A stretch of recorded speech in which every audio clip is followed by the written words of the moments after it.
Hello दोस्तों, यथार्थ Hindi education classes में आप सभी का बहुत बहुत स्वागत है। आज की क्लास में हम पढ़ेंगे हिंदी साहित्य की इम्पोर्टेंट प्रश्न जो हिंदी टीजीटी पीजीटी के लिए काफ़ी इम्पोर्टेंट हैं। तो चलिए स्टार्ट करते हैं अपनी क्लास। पहला प्रश्न है, चमेली किसकी रचना है? रचना का नाम है चमेली और बताना है यह किसकी रचना है। ऑप्शन है सूर्यकांत त्रिपाठी निराला, सुमित्रा नंदन पंत, रामधारी सिंह दिनकर और चंद्र शर्मा गुलेरी। राइट आंसर है इसके लिए ऑप्शन ए, सूर्यकांत त्रिपाठी निराला की रचना है चमेली। अगला प्रश्न है, सुकुल बाबू निम्न में से किस रचना का पात्र है? सुकुल बाबू जो पात्र है किस रचना का है बताना है आपको। कायाकल्प, रेखाचित्र, महाभोज, अल्मोड़े का बाजार। अल्मोड़े का बाजार। राइट आंसर है ऑप्शन सी, महाभोज। सुकुल बाबू महाभोज रचना का पात्र है। ऑप्शन सी राइट आंसर है। पुनर्नवा उपन्यास का नायक निम्न में कौन है? पुनर्नवा उपन्यास के नायक का नाम बताना है आपको। आर्यक, चंद्रगुप्त, गोपाल, भागतर्क। राइट आंसर है ऑप्शन ए, आर्यक। पुनर्नवा उपन्यास के लेखक के नायक का नाम है आर्यक और पुनर्नवा यह उपन्यास है हजारी प्रसाद द्विवेदी जी का। हजारी प्रसाद द्विवेदी जी का यह उपन्यास है। अगला प्रश्न है, धनंजय निम्न में से किसका पर्यायवाची है? धनंजय किस शब्द का पर्यायवाची है बताना है। अर्जुन, आत्मा, आभूषण, राजा। राइट आंसर है ऑप्शन ए, अर्जुन का पर्यायवाची है Dhananjay. Option A right answer है। मानवीय करुणा की दिव्य चमक निम्न में से किसकी रचना है? मानवीय करुणा की दिव्य चमक रचना का नाम है मानवीय करुणा की दिव्य चमक। किसकी रचना है? मन्नू भंडारी, सर्वेश्वर दयाल सक्सेना, भीष्म साहनी, हजारी प्रसाद द्विवेदी। राइट आंसर है ऑप्शन बी, सर्वेश्वर दयाल सक्सेना की रचना है मानवीय करुणा की दिव्य चमक। साहित्य का मर्म किसकी रचना है? साहित्य का मर्म किसकी रचना है? हजारी प्रसाद द्विवेदी, जयशंकर प्रसाद, इलाचंद जोशी, नागार्जुन। इलाचंद जोशी। राइट आंसर है ऑप्शन ए, हजारी प्रसाद द्विवेदी। साहित्य का मर्म रचना के लेखक हजारी प्रसाद द्विवेदी हैं। जॉर्ज पंचम की नाक किसकी रचना है? जॉर्ज पंचम की नाक किसकी रचना है? इलाचंद जोशी, शिव पूजन सहाय, कमलेश्वर, कवींद्रनाथ। राइट आंसर है ऑप्शन सी, कमलेश्वर की रचना है जॉर्ज पंचम की नाक। यादों का चिराग किस विधा की रचना है? यादों का चिराग विधा बतानी है। नाटक, कहानी, उपन्यास, आत्मकथा। राइट आंसर है ऑप्शन डी, आत्मकथा। यादों का चिराग आत्मकथा विधा की रचना है। यादों का चिराग आत्मकथा के लेखक कौन है? यादों का चिराग आत्मकथा विधा की रचना है। आपको इसके लेखक का नाम बताना है, यानी कि किसकी आत्मकथा है बतानी है। सूर्यकांत त्रिपाठी निराला, भीष्म साहनी, हरिवंश राय बच्चन, कमलेश्वर। राइट आंसर है ऑप्शन डी, कमलेश्वर। यादों का चिराग आत्मकथा कमलेश्वर की है। अगला प्रश्न है, संगतकार के लेखक कौन हैं? संगतकार रचना का नाम है और किसके द्वारा यह रचना लिखी गई है बताना है।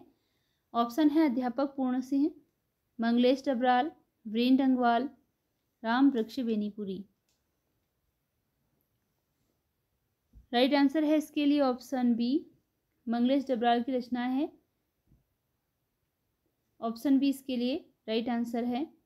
संगतकार मंगलेश डबराल की रचना है। अगला प्रश्न है, आत्मकथा किस विधा की रचना है?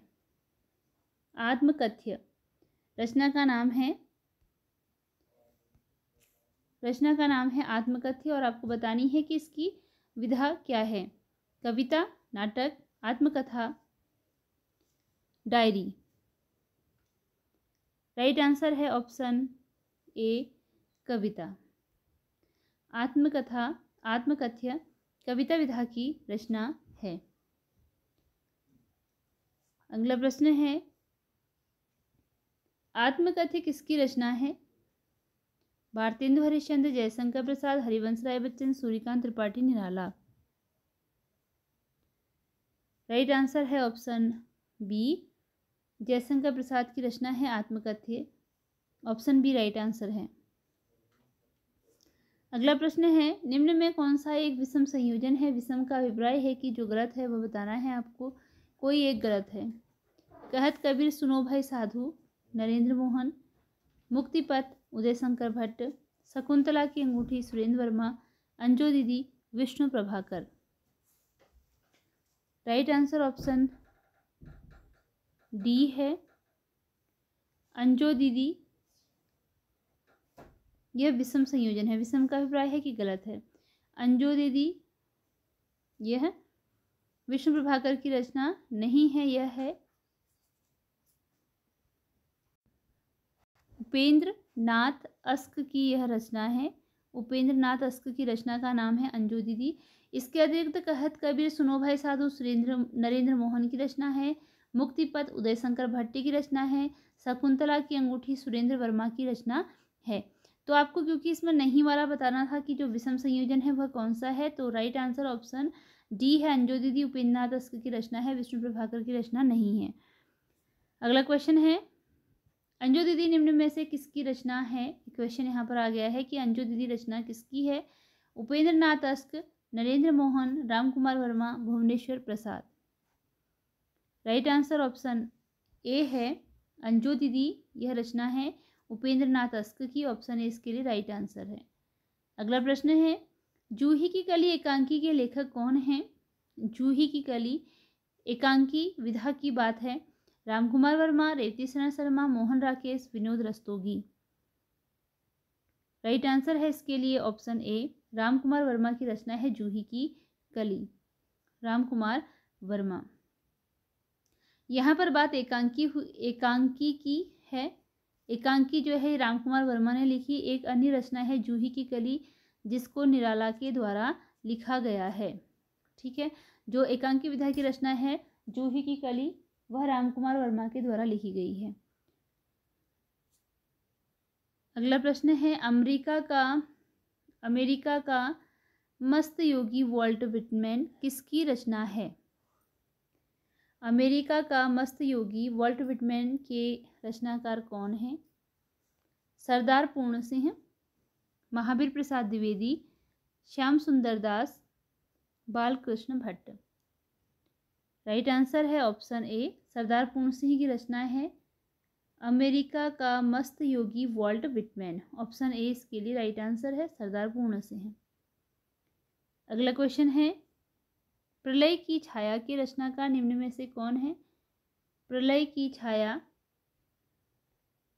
इनमें से किसकी रचना है? Pralay ki Chhaya Babu Gulab Rai, Nandlal Vajpeyi, Vidyaniwas, doctor Sampurnanand. Right answer है ऑप्शन सी, विद्यानिवास मिश्र की रचना है Pralay ki Chhaya. Option C right answer है। निम्न में से कौन सी रचना भगवती चरण वर्मा की नहीं है? जो नहीं है वह बतानी है आपको। चित्रलेखा, टेढ़े मेढ़े रास्ते, स्नेह निर्जर बह गया, अतीत के गर्भ से।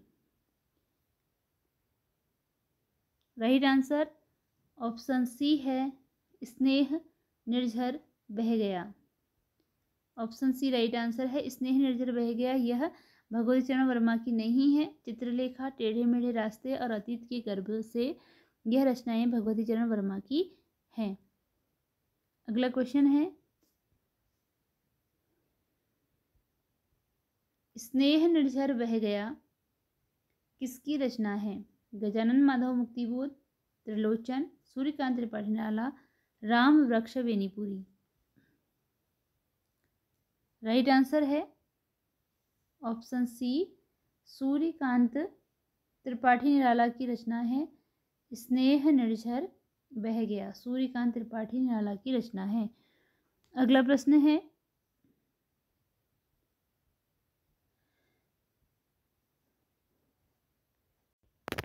निम्न में से कौन सी रचना त्रिलोचन की नहीं है? जो रचना त्रिलोचन की नहीं है, नहीं वाली बतानी है। मुझे पुकारती हुई पुकार, उस जनपद का कवि हूँ, अरमान शब्द। राइट आंसर है ऑप्शन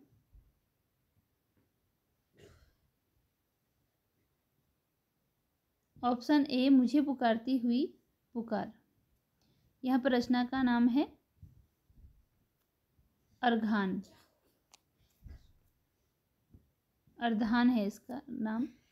अगला प्रश्न है, मुझे पुकारती हुई पुकार इनमें से किस कवि की रचना है? किस कवि ने मुझे पुकारती हुई पुकार की रचना की है?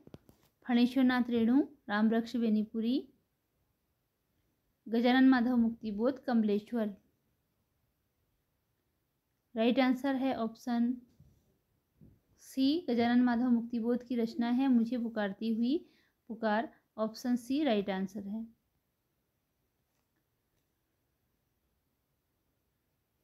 द्विखंडित किस विधा की रचना है? द्विखंडित किस विधा की रचना है? आत्मकथा, कहानी, डायरी, यात्रा वृत्तांत। राइट आंसर है ऑप्शन ए, आत्मकथा। द्विखंडित आत्मकथा विधा की रचना है। द्विखंडित किसकी आत्मकथा है? द्विखंडित किसकी आत्मकथा है? कमलेश्वर, धर्मवीर भारती, मृदुला गर्ग, तस्लीमा नसरीन। राइट आंसर है ऑप्शन डी, तस्लीमा नसरीन की आत्मकथा है द्विखंडित। ऑप्शन डी राइट आंसर है। अगला क्वेश्चन है, निम्न में से कौन सा शब्द अधीन का विलोम है? इनमें से कौन सा शब्द है जो कि अधीन का विलोम है? अधीन शब्द का विलोम है। अनधीन, स्वतंत्र, उपयुक्त दोनों, इनमें से कोई नहीं। राइट आंसर ऑप्शन सी है, उपयुक्त दोनों। अनधीन और स्वतंत्र दोनों ही अधीन के विलोम हैं। अनिवार्य शब्द का विलोम है। अनिवार्य शब्द का विलोम क्या होगा? निवार्य, स्वीकार्य, अनार्य, ए बी दोनों। राइट आंसर है ऑप्शन ए, निवार्य। अनिवार्य शब्द का विलोम है निवार्य। निम्न में से कौन सा एक संज्ञा का भेद नहीं है? जो संज्ञा का भेद नहीं है, नहीं वह बताना है। व्यक्तिवाचक संज्ञा, समूहवाचक संज्ञा, भाववाचक संज्ञा, स्थानवाचक संज्ञा। राइट आंसर है स्थानवाचक संज्ञा। यह संज्ञा के भेद के अंतर्गत नहीं आता है। व्यक्तिवाचक संज्ञा होता है, समूहवाचक संज्ञा होता है, भाववाचक संज्ञा होता है। अगला प्रश्न है, इलाहाबाद निम्न में से किस संज्ञा का उदाहरण है? संज्ञा, संज्ञा किसी व्यक्ति, वस्तु, स्थान के नाम को कहते हैं। तो इलाहाबाद है किसी स्थान का नाम है, लेकिन किस संज्ञा या किस भेद के अंतर्गत आएगा? व्यक्तिवाचक संज्ञा, जातिवाचक, द्रव्यवाचक या समूहवाचक। राइट आंसर ऑप्शन ए है, व्यक्तिवाचक संज्ञा कहलाता है यह इलाहाबाद। ये व्यक्तिवाचक संज्ञा इसलिए कहलाता है क्योंकि यह किसी शहर का नाम है। मतलब कि जब कोई विशेष नाम होता है, जैसे शहर का नाम इलाहाबाद है, दिल्ली है, कलकत्ता है, मुंबई है, ये किसी देश का नाम है, भारत है, चीन है, जापान है या अमेरिका है, या फिर किसी व्यक्ति का नाम है, जैसे राम है, श्याम है, सीता है, गीता है, तो ये सब आते हैं व्यक्तिवाचक संज्ञा के अंतर्गत। अगला प्रश्न है, संज्ञा के कितने भेद होते हैं? संज्ञा के कितने भेद होते हैं? 2, 4, 3, 5। राइट आंसर ऑप्शन डी है, संज्ञा के 5 भेद होते हैं। ऑप्शन डी इसके लिए राइट आंसर है। तो संज्ञा के 5 भेदों के अंतर्गत संज्ञा के 5 भेदों के नाम हैं: व्यक्तिवाचक संज्ञा, जातिवाचक संज्ञा, भाववाचक संज्ञा, समूहवाचक संज्ञा और द्रव्यवाचक संज्ञा। ये संज्ञा के 5 भेद हैं। अगला प्रश्न है, संज्ञा के जिस रूप से कार्य क्रिया के आधार का बोध होता है, संज्ञा के जिस रूप से क्रिया के आधार का बोध होता है उसे कौन सा कारक कहते हैं? संबंध कारक, संबोधन कारक, अधिकरण कारक या संप्रदान कारक? राइट आंसर है ऑप्शन सी, अधिकरण कारक कहलाता है वह। ऑप्शन सी इसके लिए राइट आंसर है। अगला क्वेश्चन है, अधिकरण सर्वनाम के कितने भेद हैं? सर्वनाम के कितने भेद हैं? 6, 7, 8 या 9? राइट आंसर है ऑप्शन ए, 6 भेद होते हैं सर्वनाम के। ऑप्शन ए राइट आंसर है।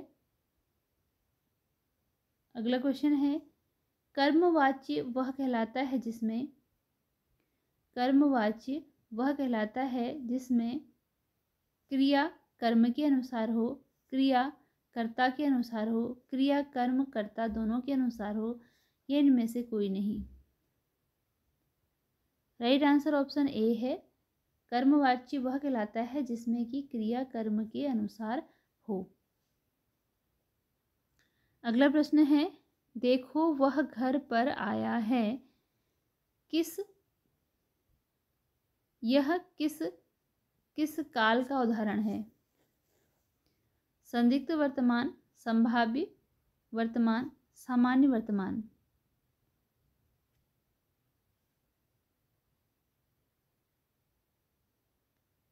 राइट आंसर इसके लिए ऑप्शन बी है, संभाव्य वर्तमान काल का यह उदाहरण है। जिन शब्दों के रूप में लिंग, वचन, कारक आदि के कारण कोई परिवर्तन नहीं होता है उन्हें क्या कहते हैं? वह शब्द जिसमें लिंग, वचन, कारक आदि के कारण कोई परिवर्तन ना हो। संज्ञा, क्रिया, वृत्ति, संबोधन या अव्यय? राइट आंसर है ऑप्शन डी, अव्यय। जिन शब्द के रूपों में लिंग, वचन, कारक के कारण कोई परिवर्तन नहीं होता है वह अव्यय कहलाता है। इनमें से कौन सा एक हिस्सा शब्द का पर्यायवाची नहीं है? हिस्सा इसका पर्यायवाची कौन नहीं है? अंग, अव्यय, उपांश, पल्ला? राइट आंसर है ऑप्शन डी, ऑप्शन डी पल्ला। यह हिस्सा इस शब्द का पर्यायवाची नहीं है। इसके अतिरिक्त अंग हिस्सा शब्द का पर्याय होता है, अवयव भी होता है, उपांश भी होता है। प्रज्ञा चक्षु निम्न में किसका पर्यायवाची है? इनमें से प्रज्ञा चक्षु किसका पर्यायवाची है? अंधा, अंधेरा, सर्वज्ञ, ज्ञानी? प्रज्ञा चक्षु। राइट आंसर है ऑप्शन ए, अंधा। अंधे के लिए प्रज्ञा चक्षु पर्याय का प्रयोग किया जाता है। अंधा इसे प्रज्ञा चक्षु भी कहा जाता है। निम्न में से कौन सा एक बेशुमार शब्द का पर्यायवाची नहीं है? बेशुमार शब्द का पर्यायवाची नहीं है। निस्सीम, अनंत, अवमान? राइट आंसर है ऑप्शन सी, अवमान। निम्न में से कौन सा एक केतु शब्द का अनेकार्थी नहीं है? केतु शब्द का अनेकार्थी नहीं है। एक ही शब्द के जब अनेक अर्थ निकलते हैं तो उसे अनेकार्थी शब्द कहते हैं। तो केतु शब्द के कौन कौन से अनेकार्थी हैं और कौन इसमें नहीं शामिल है वह बताना है। ध्वज, एक ग्रह, पुच्छल तारा, कतरनी? राइट आंसर है ऑप्शन डी, कतरनी। यह केतु शब्द का पर्यायवाची अनेकार्थी नहीं है। इसके अतिरिक्त ध्वज का अभिप्राय भी केतु होता है, एक ग्रह भी केतु होता है और पुच्छल तारे को भी केतु कहते हैं। अगला प्रश्न है, निम्न में से आपत्ति शब्द का अनेकार्थी नहीं है। आपत्ति शब्द का अनेकार्थी इनमें से कौन सा नहीं है? विपत्ति, आरती, ऐतराज, प्रश्न।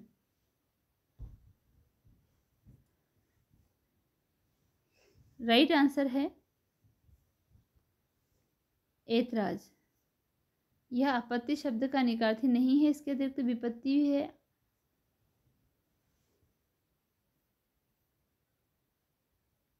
इसके लिए राइट आंसर है ऑप्शन बी, आरती। ठीक है, ये गलत आंसर यहाँ पर दिया है, गलत आंसर है। तो आरती, विपत्ति भी होता है, ऐतराज भी होता है और प्रश्न भी होता है आपत्ति के लिए अनेकार्थी। अगला प्रश्न है, निम्न में कौन सा जोड़ा सही सुमेलित नहीं है? कौन सा जोड़ा है जो कि सही सुमेलित नहीं है? अंक का मतलब गोद भी होता है, अवयव का मीन्स अंग भी होता है, अंश का मतलब अंग भी होता है, अर्थ का मतलब अवश्य नहीं होता है। तो इसके लिए राइट आंसर ऑप्शन जी है, अर्थ और अवश्य वाला गलत है।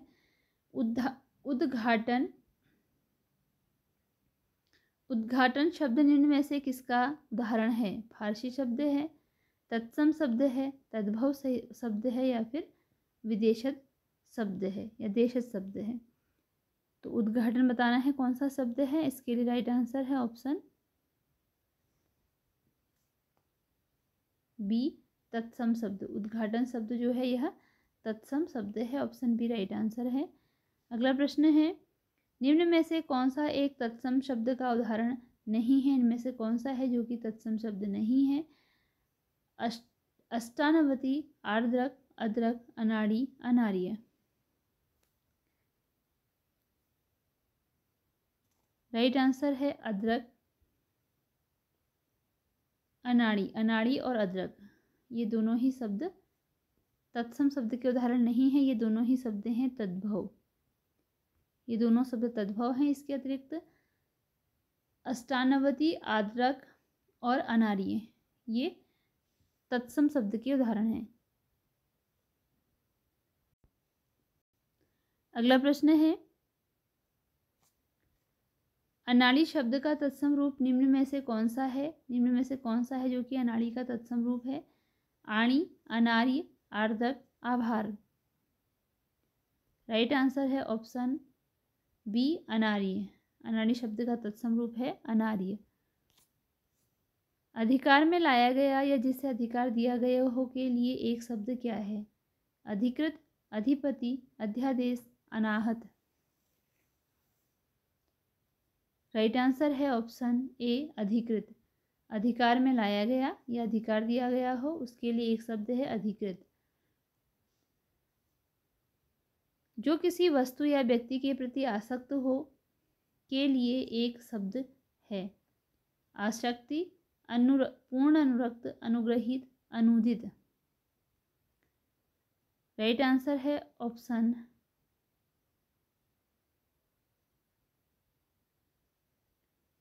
ए, आसक्ति। अगला प्रश्न है, जिसमें कांटे या विघ्न बाधा न हो। जिसमें कांटे या विघ्न बाधा न हो। कंटक, अकंटक, अंत्याज। राइट आंसर है अकंटक। ऑप्शन बी इसमें राइट आंसर है, उसे कहते हैं अकंटक। फिर निराश क्यों किसकी रचना है? रचना का नाम है फिर निराश क्यों। यह रचना किसकी है? जयशंकर प्रसाद, बाबू गुलाब राय, हरिशंकर परसाई, विद्यानिवास मिश्र। राइट आंसर ऑप्शन बी है, बाबू गुलाब राय की रचना है। फिर निराश क्यों बाबू गुलाब राय की रचना है। निम्न में कौन सी रचना हरिशंकर परसाई की नहीं है? इनमें से कौन सी रचना है जो हरिशंकर परसाई ने नहीं लिखी है? डिप्टी कलेक्टर, इंटरव्यू, विकलांग श्रद्धा का दौर, भाग्य और पुरुषार्थ। राइट आंसर है ऑप्शन डी, भाग्य और पुरुषार्थ। यह हरिशंकर प्रसाई की रचना नहीं है। डिप्टी कलेक्टर इंटरव्यू और विकलांग श्रद्धा का दौर हरिशंकर प्रसाई की रचनाएं हैं। अगला क्वेश्चन है, नारी का अभिशाप किसकी रचना है? नारी का अभिशाप किसकी रचना है? Doctor Sampurnanand, Suryakant Tripathi Nirala, Padma Sachdev, Mahadevi Verma. Right answer option D है, महादेवी वर्मा की यह रचना है। नारी का अभिशाप महादेवी वर्मा की रचना है। भाग्य और पुरुषार्थ के लेखक कौन हैं? जयशंकर प्रसाद, जैनेन्द्र, भगवती चरण वर्मा, शांति प्रिय द्विवेदी।